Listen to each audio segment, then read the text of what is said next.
화려한 군사 퍼레이드와 인상적인 건물 뒤에는 북한의 비밀과 억압의 세계가 숨겨져 있습니다. 김정은이 자신을 방해하는 사람들을 제거하는 등 과감한 결정을 내렸다는 사실을 알고 계셨나요? 오늘 우리는 국민들을 어둠 속에 가두었던 정권의 최고의 비밀을 밝혀내기 위해 여러분을 초대합니다. 이 흥미로운 여정을 탐구하면서 우리는 북한의 구석구석이 어떻게 감시와 절대적인 통제로 스며들어 있는지 알게 될 것입니다. 더 이상 고민하지 말고 김정은 정권이 비밀로 간직하려고 하는 8가지 소름력 끼치는 진실을 공개하는 데 동참해 주십시오. 구독과 좋아요, 그리고 떠나지 마세요. 당신이 발견하게 될 것은 당신의 관점을 영원히 바꿀 수 있습니다. 8번째, 북한의 빈곤과 대조되는 김정은의 호화로운 삶. 북한의 최고 지도자인 김정은은 극도의 호화로운 삶을 누리는 것으로 알려져 있지만 북한 주민들의 대다수는 극심한 빈곤 속에서 살고 있습니다. 이러한 대조는 북한에서 존경받고 거의 성인으로 간주되는 김 씨를 둘러싼 개인 숭배를 고려할 때 특히 두드러집니다. 그러나 이러한 헌신과 존경의 겉모습 뒤에는 조국의 배경을 아는 사람들이 거의 견딜 수 없는 풍요의 현실이 숨어 있습니다. 유엔 통계와 각종 지출 보고서에 따르면 2018년 김정은의 순자산은 약 50억 달러로 추정된다. 자산의 대부분은 중앙아메리카, 유럽, 아시아를 포함한 전 세계에 위치한 은행 계좌에 분산되어 있으며 이들 계좌 중 상당수는 탐지를 피하기 위해 여러 이름으로 개설되어 있습니다. 2013년 한미 공동조사 결과 북한은행 계좌 200여 개가 마약 수출 위조화폐 대량살 상무기 등 불법 활동에 연루된 것으로 드러났다. 김정은의 호화로운 생활은 알려진 바가 대부분 탈북자나 전직 농구 선수, 데니스 로드먼 등 유명 인사인 만큼 미스터리에 쌓여있는 화제다. 김정은은 엄청난 재산을 갖고 있으며 사치스러운 생활 방식으로 연간 약 6억 달러를 지출하는 것으로 알려져 있습니다. 탈북자들에 따르면 최고 지도자는 술값에만 연간 약 3천만 달러를 지출한다. 또한 그는 슈퍼요트 파티, 좋은 와인, 수입 치즈를 즐긴다고 합니다. 그의 가장 주목할 만한 소유물 중에는 500만 달러 규모의 슈퍼요트, 여러 대의 방탄, 메르세데스 벤츠, 개인 스키 리조트가 있습니다. 김정은은 또한 개인 섬과 여러 개의 저택을 소유하고 있으며 그의 주 거주지는 평양에 있으며 여기에는 1000명을 수용할 수 있는 영화관과 거의 1000만 달러 상당의 시계가 있습니다. 이러한 부유함에도 불구하고 북한은 지도자의 개인 자산에 대해 결코 언급하지 않습니다. 대신 정권은 항상 김정은이 국가 발전과 세계 무대에서 북한의 지위 향상을 위해 최선을 다하고 있다고 주장합니다. 이 이야기는 김 위원장을 국민의 복지에 헌신하는 이타적인 지도자로 묘사하는 국영 언론에 의해 지속적으로 홍보됩니다. 7번째, 북한의 39 본부와 비밀 작전. 북한의 39 집행실은 합법 및 불법 활동을 통해 북한 지도자 김정은의 수입을 창출하는 임무를 맡은 비밀 기관입니다. 39국으로도 알려진 이 조직은 북한 노동당의 기관이며 북한의 지하경제에서 중요한 역할을 하고 있습니다. 1970년대 김일성 주석이 예비비로 마련한 것이다. 시간이 지나면서 이 사무실은 국가의 지도부에 직접 봉사하는 화폐 인쇄 기계로 변모했습니다. 주요 임무는 합법적인 상업활동과 불법적인 활동을 모두 포함하여 정권을 위한 외화를 창출하는 것입니다. 2013년에 그는 오피스 39가 위조 화폐, 마약, 대량살 상무기 밀수에 연루되어 있음을 폭로했습니다. 200개 이상의 북한 은행 계좌가 이러한 활동에 연루된 것으로 밝혀졌습니다. 이들 계정은 중미, 유럽, 아시아 등 전 세계에 분산되어 있으며 적발을 피하기 위해 가명으로 개설된 계정도 많다. 39 사무소에서 5년 동안 일한 탈북민은 이 사무실이 북한 지도자를 위한 외화벌이를 전문으로 한다고 밝혔다. 우리는 이를 혁명적 기금이라고 부릅니다. 라고 그는 설명했습니다. 우리는 금, 보석, 농산물 등 가능한 모든 것을 수출합니다. 우리는 그를 위해 돈을 벌기 위해 모든 것을 판매합니다. 39 사무국은 불법 수익 창출 활동 네트워크를 운영했다는 이유로 미국과 유엔으로부터 고발을 받았습니다. 가장 주목할 만한 수입원 중 하나는 높은 품질로 인해 슈퍼달러라고 알려진 100달러 지폐의 위조였습니다. 이러한 위조 지폐는 너무나 현실적이어서 미국 정부가 개입하여 운영을 중단하기 전까지는 주요 수입원이 되었습니다. 제39청은 위조 지폐 외에도 일본 시장과 기타 아시아 지역에 판매할 의약품을 생산한 혐의도 받고 있다. 2003년에 호주 당국은 북한에서 50kg의 헤로인을 압류했습니다. 최근 몇 년 동안 전 세계적으로 북한에서 발송된 수많은 무기가 압수되었습니다. 2013년에는 탄약과 미사일을 실은 화물선이 파나마에서 납포되기도 했다. 배를 소유한 청천강 해운회사는 39국의 전선인 것으로 전해진다. 6번째, 김정은의 극도의 위생과 안전, 엄격한 위생과 철저한 보안 조치는 김정은 국무위원장의 해외여행의 특징이다. 김정은은 여행할 때마다 밀접 경호대라고 알려진 강력한 경호부대를 동반한다. 이들은 1차 보호로 조깅팀을 포함해 최고 지도자의 안전을 보장하기 위해 최대 4차 보호를 수행한다. 일반적으로 이들은 12명으로 구성된 그룹으로 여행하며 각 구성원은 북한 대통령의 안전을 보장하기 위해 특정 직책을 맡습니다. 예를 들어 2018년 4월 남북 정상회담과 같은 해 6월 싱가포르 1차 북미 정상회담 당시 이들 경호원들은 김정은 주위의 고리를 형성해 가시거리 360도의 방어선을 만들었다. 모든 직책과 근처의 사람들을 포괄하는 학위입니다. 이번 정상회담에서는 경호원 3에서 5명이 경호대 앞으로 이동했고 경호원 3에서 6명이 김정은 옆에 양쪽으로 배치됐다. 지도자 뒤에는 경호원 내에서 5명 정도가 걸어갔다. 장거리를 달린 후 경호원들은 대통령을 따르고 보호하기 위해 자신의 채 탑승했습니다. 이 달리는 경호원 그룹의 정체는 여전히 세계의 미스터리입니다. 정보 소식통에 따르면 북한 지도자의 경호원들은 9만 603 사단으로 알려진 군부대에 소속돼 있다. 이 사단은 1963년에 창설되었으며 북한 인민군에 속해 있다. 김일성 집권 기간에는 보위부라는 명칭으로 알려졌었다. 첫 해에 이 부대의 인원은 약 10,000명이었습니다. 1974년에 이 부대는 3만에서 4만 명으로 늘어났으며 일반 보안부 Department of General Security로 이름이 변경되었습니다. 김정일 집권 이후 이 총부서의 성원수가 7만에서 8만 명에 달했던 시기도 있었다. 2011년 김정일 사망 이후 이 부대는 이전 명칭인 보위부로 복귀했지만 그 규모는 최대 12만 명까지 늘어나는 등 그 규모가 커졌다. 한국신문 동아일보에 따르면 이 경호팀은 대대로 북한에서 대통령 가족과 기타 정부 고위 인사들을 보호하는 데 참여해 왔습니다.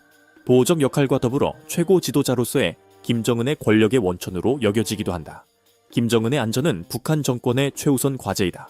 공개 행사에서는 금속 탐지기, 탐지견 등 추가 조치를 통해 보안을 강화합니다.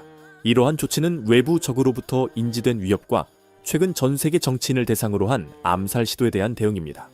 최고호위 사령부라고도 알려진 963사단은 북한의 지배층 일가를 보호하는 개인 경호부대이다. 이 부대는 1946년부터 활동했으며 한국전쟁을 비롯한 여러 전투에 참여가 했습니다. 부대는 대략 6개 부서, 3개 전투여단, 여러 경호사단, 1개 건설대대로 구성됩니다. 5번째, 김정은의 신비한 한의 국제정치의 세계에는 자신만의 빛을 발하는 인물도 있고 종종 수수께끼의 망토를 두른 채 그림자 속에 남아있는 인물도 있습니다. 이들 중 한 명은 김정은 북한 국무위원장의 부인 리설주이다. 그녀는 남편과 함께 공개석상의 모습을 드러낸 이후 전 세계의 주목을 받았지만 그럼에도 불구하고 그녀의 사생활은 여전히 수수께끼로 남아있다. 리설주는 지구상에서 가장 신비한 여성 중 한 명으로 여겨진다. 1985년이나 1989년생으로 추정된다. 그녀의 이야기는 2005년 한국에서 열린 아시아 육상 선수권 대회 당시 북한 선수단과 동행한 치어리딩 팀의 일원이었을 때부터 구체화되기 시작했다. 이 사건은 그가 외부 세계와 처음으로 중요한 접촉을 하게 된 사건이자 그의 후기 공직 생활의 중요한 지점이기도 됐습니다. 수년 동안 그녀에 대해 확인된 정보는 거의 없었습니다. 그러나 2012년 7월 남한은 익명의 북한 소식통을 인용해 김 위원장의 부인 홍 씨가 원래 북홍성 숭징 출신이라고 주장했다. 이 소식통은 또한 리가 명문대를 졸업해 그의 몸매에 세련된 분위기를 더했다고 전했다. 리설주와 김정은의 결혼은 2009년경에 이루어졌다. 당시 리 씨는 박사학위 공부에 열중하고 있었다. 그 이후로 그들은 가족을 시작했고 함께 2 자녀를 두었습니다. 이러한 친숙한 모습은 북한 정권과 흔히 연관되는 가혹하고 군사화된 이미지와 대조됩니다. 리설주 가족도 관심의 대상이 됐다. 그는 공무원 집안 출신이라고 한다. 그의 아버지는 군 조종사로 일하고 있는데 이는 북한 사회 계층 내에서 높은 지위로 여겨지지만 개인의 권리와 자유에는 제한이 따른다. 한편 그의 어머니는 북한의 한 고등학교 교사이다. 이러한 가족 구성은 리설주의 성장과 개인 훈련에 영향을 미쳤을 수 있습니다. 리설주를 둘러싼 어두운 측면은 북한 지도자의 과거와의 관계입니다. 그녀는 김정일 국방위원장이 미래 지도자의 이상적인 며느리로 직접 선택했다는 소문이 돌았다. 이번 선거에는 논란이 없지 않았습니다.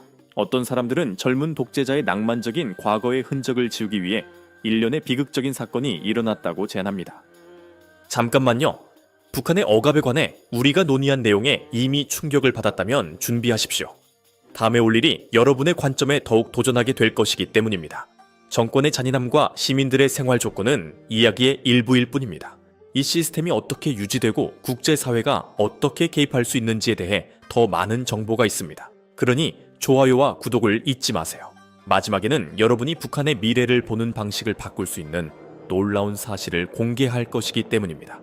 나는 당신이 그것을 놓치고 싶지 않을 것이라고 확신합니다. 네 번째, 북한의 빈곤과 기아 전 세계에 영향을 미치는 빈곤은 최근 수십 년 동안 거의 발전하지 못한 북한 경제에 치명적인 영향을 미쳤습니다. 대부분의 북한 주민들의 삶은 극히 낮은 수준에 있으며 기아는 그들의 삶에 항상 존재합니다. 한국개발연구원 KDI-의 발표한 보고서에 따르면 북한은 2022년 기준 약 404만 톤의 곡물을 생산했다.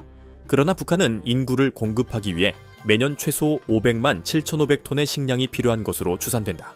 이는 2023년 북한의 식량 부족량이 130만 톤에 달한다는 의미다. 이러한 식량난은 북한이 스스로 감당할 수 있는 수준을 넘어서는 상황이다. 김정은 정부는 이러한 부족분을 메우기 위해 식량 교역을 재개하거나 중국에 식량 지원을 요청해야 한다.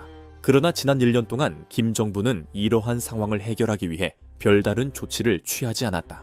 이로 인해 많은 북한 주민들이 굶주림에 시달리고 식량 부족으로 목숨을 잃는 경우도 발생하고 있습니다. 최근 역사 전반에 걸쳐 북한은 인간의 생명과 국가 경제 측면에서 파괴적인 결과를 초래한 여러 차례 끔찍한 기근을 경험했습니다. 가장 심각한 기근 중 하나는 1990년대에 발생했는데 이는 격한 행진으로 알려져 있으며 이로 인해 수십만 명이 기아로 사망했습니다. 이러한 비극에도 불구하고 북한 당국은 아직도 교훈을 얻지 못하고 있으며 주민들은 해마다 빈곤 속에 살아가고 있는 것으로 보입니다. 북한의 식량 사정은 심각하다. 국가의 농업 생산량은 인구의 필요를 충족시키기에 충분하지 않으며 국제 제재로 인해 식품 및 기타 필수품의 수입이 제한되어 위기가 더욱 악화되었습니다. 더욱이 홍수, 가뭄 등 자연재해가 농업 생산에 심각한 영향을 미쳐 상황을 더욱 악화시키고 있다. 김정은 정부는 상황을 개선하기 위해 일부 경제 개혁을 시도했지만 이러한 노력은 미흡했습니다. 북한 경제는 여전히 세계에서 가장 고립되고 통제된 경제 중 하나로 발전과 혁신을 어렵게 만들고 있습니다. 현대 기술과 국제 시장에 대한 접근 부족으로 인해 북한은 경제 침체에 빠졌습니다. 세 번째, 북한의 이상한 법과 제한 북한에 관해 사람들이 가장 많이 기억하는 것은 아마도 이 나라 정부가 발행한 이상한 법들일 것이다. 북한 정권은 정보와 사람들의 행동에 거의 모든 측면을 엄격하게 통제하는 많은 규제와 제한을 부과합니다. 아래에서는 이 국가에만 적용되는 몇 가지 고유한 규칙과 원칙에 대해 설명하겠습니다. 가장 잘 알려진 금지 사항 중 하나는 청바지를 입지 않는 것입니다. 북한에서는 청바지가 서구 자본주의의 상징으로 여겨져 금지된다. 이 규칙은 이념적 순수성을 유지하고 북한 문화에 대한 외국의 영향을 방지하기 위한 광범위한 노력의 일환입니다. 또 다른 중요한 제한 사항은 대부분의 시민이 인터넷이나 와이파이에 액세스할 수 없다는 것입니다. 북한에는 정부가 통제하는 폐쇄형 네트워크인 광명이라는 자체 인트라넷이 있습니다. 주로 정치 엘리트와 일부 외국인 등 소수의 특권층만이 인터넷 접속이 제한되어 있습니다. 이 조치는 주민들이 정권의 공식적인 설명에 도전할 수 있는 외부 정보에 접근하지 못하도록 보장합니다. 북한을 방문하는 외국인도 제한을 받는다. 예를 들어 북한 화폐는 사용할 수 없고 모든 거래는 미국 달러나 유로 등 외화로 해야 한다. 또한 북한 주민에게는 외국 전화 통화가 엄격히 금지되어 있으며 해외로 연락을 시도하는 경우 심각한 보복을 받을 수 있습니다. 일반 국민이 북한 영토를 떠나는 것은 사실상 불가능하다. 정부는 인구 이동을 엄격하게 통제하고 공식적인 임무가 있거나 정권에 충성한다고 간주되는 사람들에게만 해외 여행을 허용합니다. 이러한 고립 정책은 인구에 대한 통제를 유지하는 데 도움이 되며 시민들이 다양한 생각과 생활 방식에 노출되는 것을 방지합니다. 가장 충격적인 규칙 중 하나는 국가 지도자를 만날 때 울어야 한다는 의무입니다. 북한에서는 공개적으로 특히 지도자 앞에서 감정을 표현하는 것이 충성심과 헌신을 보여주는 방법입니다. 이러한 기대를 충족시키지 못하는 것은 무례한 것으로 간주되어 심각한 처벌을 받을 수 있습니다. 북한의 일반 시민에게 자유는 상상할 수 없는 사치이다. 감정조차도 정부에 의해 통제됩니다. 북한의 강력한 규제와 통제 시스템은 사람들의 의식을 통제하고 정권에 지배해 있도록 하기 위한 것입니다. 정부는 인터넷 접속을 금지하고 이동의 자유를 제한함으로써 세상의 모든 정보를 차단합니다. 그런 다음 그는 외부 세계가 매우 나쁘고 가난하며 위험하다는 생각을 퍼뜨립니다. 두 번째, 끔찍한 처벌과 인권의 현실 영화를 보거나 감정을 표현하는 단순한 행동이 상상할 수 없는 결과에 직면할 수 있는 곳에 살고 있다고 상상해 보십시오. 북한에서는 이것이 매일 많은 시민들이 직면하고 있는 가혹한 현실이다. 억압과 공포는 이 나라의 사회 구조의 일부입니다. 정부는 주민들의 일상생활을 통제할 뿐만 아니라 다양한 범죄에 대해 엄중한 처벌을 가합니다. 그중 일부는 외부 관점에서 보면 터무니없어 보일 수도 있습니다. 개인의 자유가 실질적으로 존재하지 않는 상황에서 북한 정권은 세계에서 가장 잔인한 징벌 시스템을 구축했습니다. 최대 20개 범죄에 대해 사형이 선고될 수 있는 것으로 추산돼 사형 집행 측면에서 북한은 중국과 함께 위험한 위치에 놓이게 됐다. 지난 50년 동안 이들 국가는 암울한 측면에서 세계 통계를 주도해 왔습니다. 미정부 기구들은 북한 인권 상황의 진실을 밝히기 위한 노력에 앞장서 왔습니다. 이들 단체는 평양 정부가 사전 재판 없이 공개 처형을 실시할 뿐만 아니라 이러한 관해행을 주민들에게 공포를 심는 도구로 활용하고 있다고 주장합니다. 구리, 절도, 매춘 등 경미한 범죄는 자유주의 사회에 사는 사람들이 이해하기 어려울 정도로 가혹하게 처벌됩니다. 가장 충격적인 측면 중 하나는 공개 처형이다. 2년 동안 375명의 탈북자들을 인터뷰한 결과 이러한 처형은 감옥이나 학교, 시장 등 공공장소에서 이루어질 수 있다고 한다. 이러한 유형의 처벌은 범죄자를 제거하려는 목적일 뿐만 아니라 감히 정권의 엄격한 규칙을 거스르는 사람들에게 소름 끼치는 일감을 주는 역할도 합니다. 이러한 주제에 대한 연구는 엄청난 도전이었습니다. 인권 침해를 기록하려는 조직은 국가의 폐쇄적이고 억압적인 성격으로 인해 상당한 장애물에 직면합니다. 그러나 많은 사람들은 사형이 집행된 장소나 대규모 무덤이 있는 장소를 식별하고 지도를 작성하기 위해 계속해서 쉬지 않고 노력하고 있습니다. 이러한 노력은 북한을 반인류범죄 국제재판소에 회부할 수 있는 근거를 마련하는 데 매우 중요합니다. 정확하고 검증 가능한 정보를 얻는 데 어려움이 있음에도 불구하고 정권을 탈출한 사람들의 이야기는 북한의 닫힌 문 뒤에서 실제로 무슨 일이 일어나고 있는지에 대한 끔찍한 통찰력을 제공합니다. 많은 난민들은 불신과 두려움이 지배하는 환경, 심지어 가장 사소한 대화조차도 오해되어 치명적일 수 있는 환경을 묘사합니다. 외부 정보에 대한 접근이 엄격히 제한돼 상황은 더욱 악화된다. 북한 주민은 거의 전적으로 정부가 통제하는 정보체제 하에 살고 있습니다. 즉, 전복적인 것으로 간주되는 모든 유형의 콘텐츠는 재앙적인 결과를 초래할 수 있습니다. 외국 영화나 심지어 승인되지 않은 음악도 범죄 행위로 간주되어 억압적인 분위기를 강화할 수 있습니다. 기술이 발전하고 더 많은 사람들이 국가를 탈출함에 따라 외부 세계가 마침내 국경 내에서 일어나는 일에 대한 진실을 알게 될 것이라는 희망이 커지고 있습니다. 그러나 지금까지 탈출에 성공한 사람들의 용감한 목소리는 이 어두운 현실을 밝히는 데 중요한 역할을 했습니다. 첫 번째, 북한의 정치적 숙청 새로운 지도자가 집권하면 일반적으로 그가 취하는 첫 번째 조치 중 하나는 구 정권에 반대하는 사람들과 장래 그의 권위를 위협할 수 있는 사람들을 숙청하는 것입니다. 북한 정부의 경우 권력이 한 사람에게 집중돼 있어 숙청이 더욱 거세다. 2011년 아버지 김정일의 사망 이후 권력을 장악한 김정은은 자신의 통제력을 강화하기 위해 수많은 숙청을 단행했다. 지난 수년 동안 국제 언론은 김정은이 권력 경쟁과 관련된 이유로 자신의 가족을 포함해 많은 고위 관리들을 숙청했다고 주장하는 비공식 소식통을 자주 인용해 왔습니다. 가장 악명 높은 사건 중 하나는 2013년 삼촌 장성택의 처형이었다. 장 씨는 반역죄와 일련의 극악무도한 범죄를 저지른 혐의로 기소됐다.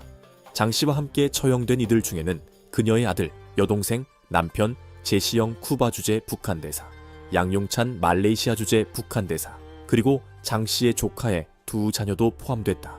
김정은은 삼촌과 삼촌 가족의 숙청에 더해 2017년 이복형 김정남 암살을 주도한 혐의로 전 세계를 충격에 빠뜨렸다. 김정남은 말레이시아 쿠알라룸푸르 국제공항에서 의문의 XH 신경작용제 공격으로 사망했다. 북한 정부는 김정남의 사망을 공식적으로 인정한 적이 없지만 김정남의 암살은 김정은 집권 이후 비밀리에 밝혀진 쿠데타 음모와 연관되어 있는 것으로 추정된다. 김정은이 집권한 지 1년 뒤인 2012년 8월 장성택이 처형됐다. 장성택은 건국 이래 북한을 운영해온 가문의 장남이라는 점에서 후계자, 유력자로 거론됐지만 위협으로 여겨 숙청이 불가피하다는 평가를 받았다. 북한에서는 권력 다툼이 치열하며 김정은의 지도력에 위험이 된다고 판단되는 사람은 누구든 무자비하게 제거됩니다. 북한의 정치적 숙청은 지도자의 고위 간부와 가족들에게만 국한되지 않습니다. 또한 군대, 학자, 사업가 등 사회의 다른 부문으로까지 확대됩니다. 이러한 숙청은 정권에 대한 절대적인 통제를 유지하고 사회 모든 계층의 무조건적인 충성을 보장하는 핵심 도구입니다. 김정은 정권은 숙청을 협박과 통제의 한 형태로 활용하고 있다. 공개 처형과 약식 재판은 흔한 일이며 지도자의 권위에 도전하려는 사람에게 분명한 메시지를 전달하기 위해 실시됩니다. 이러한 잔혹한 전술은 공포와 불신의 환경을 조성했으며 그 누구도 정권의 분노로부터 안전할 수 없습니다. 국제사회는 북한의 숙청과 인권 침해를 거듭 규탄해왔다. 비정부 기구와 인권운동가들은 자의적 처형, 고문, 강제 실종 등 수많은 사례를 기록해왔습니다. 그러나 국가의 고립과 외부 관찰자의 접근 부족으로 인해 숙청에 대한 정확한 정보를 얻고 보고서를 확인하는 것이 어렵습니다. 국제사회의 비난에도 불구하고 김정은 정권은 계속해서 숙청을 통제 수단으로 활용하고 있습니다. 반대 세력을 제거해 권력을 강화하는 것은 역사적으로 권위주의 지도자들이 사용해온 전술이며 김정은도 예외는 아니다. 그의 정권은 무력과 억압을 통해 권력을 유지하며 숙청은 이 전략의 필수적인 부분입니다. 북한은 여러 세대의 지도자들이 심지어 자신의 가족에 대해서도 과감한 조치를 취하는 억압의 보루로 남아 있습니다. 이 나라는 정치적 독재와 국제적 고립 하하에 살고 있을 뿐만 아니라 자유와 정보 접근에 대한 잔혹한 탄압으로 얼룩져 있습니다.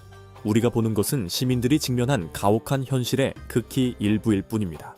정권이 이러한 통제를 무기한 유지할 수 있을 것인가? 시민들이 목소리를 높이면 어떻게 될까요? 정보 부족과 억압은 강력한 도구이지만 진실과 국제적 연대도 마찬가지입니다. 이 주제가 당신에게 우려나 호기심을 불러일으켰다면 침묵하지 마십시오. 세상에 대한 우리의 이해에 도전하는 논란의 여지가 있는 주제를 계속 탐색하려면 이 동영상의 좋아요를 누르고 구독하세요. 이러한 현실을 널리 알리고 토론을 장려하려면 여러분의 지지가 매우 중요합니다.